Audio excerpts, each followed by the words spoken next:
Höldum á körfuboltanum. Höldum með fingurgómunum, ekki lófanum. Köstum með hægri, notum bara vinstri til að styðja. Myndum T með þumlónum. Sleppum hjálmum.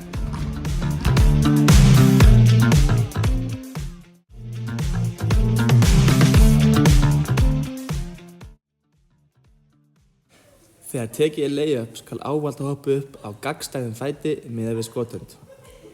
Hér er skemmtileg æfing fyrir layup þar sem við notum húllarhringi til að telja skrefin.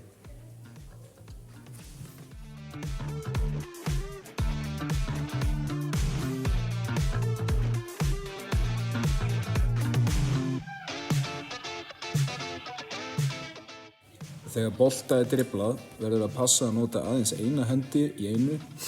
Það má ýta ofan á boltan og taka í hliðina á honum á hreyfingu en það má ekki taka undir boltan og halda áfram að dribla.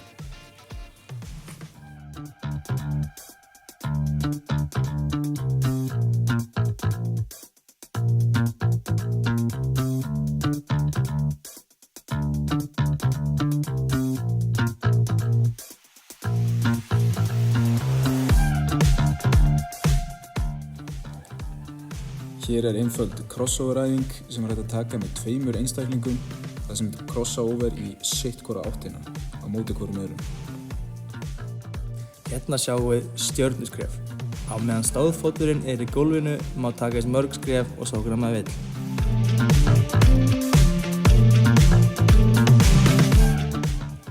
Gabbhreyfingar eru notaðar til að blekkja varnarmenn til að fara fremhjá þeim eða búa sér til pláss til að skjóta.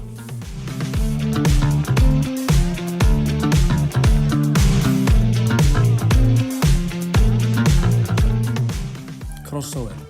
Þegar leikmaður skiptir snöggt átt eða hendi til að blekkja andstæðing. Hér er einföld æfing sem snertir á bæði varnar- og sóknarleik þar sem er tekið skæriblað steinn svo sem vinnur fær að taka boltan og hinn spilar vörn gegn honum. Þetta er hægt að útfæra á margs konar hátt. Hérna sjáum við einfalt pick and roll.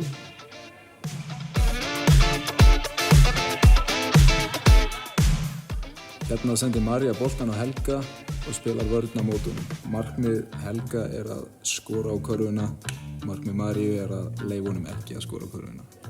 Hér er góð og skemmtileg æfing fyrir varnar og leikskilning. Þegar andstæðingur á móti þér fær boltan, mætir þú og vísar mótherja í hjálp til liðsfélaga og droppa síðan aftur þar sem þú varst þegar mótherji sendi boltan. Síðan er hægt að spila 4 á móti 3 með sömu áherslu. Hérna sjáum við backdoor cut þar sem Helgi cuttar inn á veiku hliðinni. Hérna er verið að spila 3 á 3 sem er frábær æfing bara til þess að auka leikskilning og bæði snertir vörn og sókn. Það er í rauninni engin betri æfing.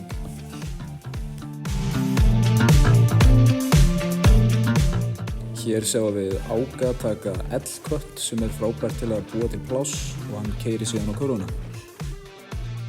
Hér tekur Ági Vaff-cut sem býr til pláss og dregur varnarmann og Eyþór getur keyrt á körfuna aleinn. Í næstu klippum sjáum við skemmtilegt spil þar sem við leyfum hjartanu að ráða.